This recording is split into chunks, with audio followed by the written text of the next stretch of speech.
Sometimes we ask the hardest question: does God really exist? Because if He does, why does He allow bad things to happen to His children? Why does a wife suffer? Why does a child become a victim of a toxic family? Why does a person feel sadness, pain, hurt? And sometimes we say, if God really loves us, then He should protect us. If His love cannot be seen, heard, or felt, then how can we say He is real? Let me explain it this way. I am married and with kids.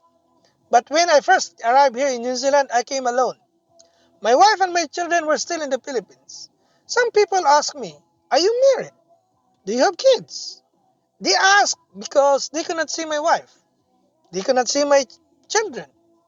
And maybe from the outside, they could not feel that I was living like a married man.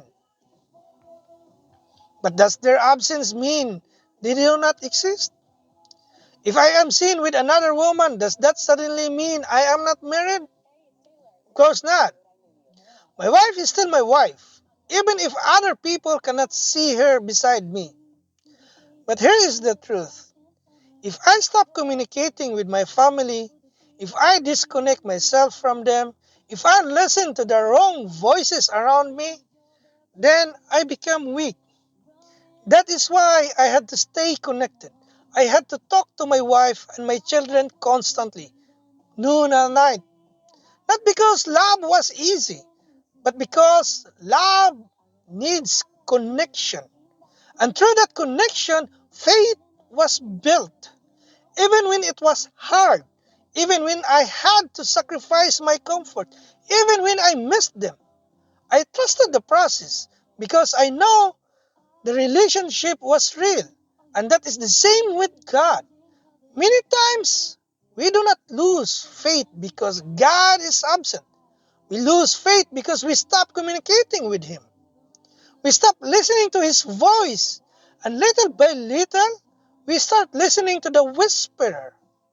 Just like Adam and Eve, God gave a command, but the serpent whispered something sweeter, something more tempting, something that sounded easier to believe.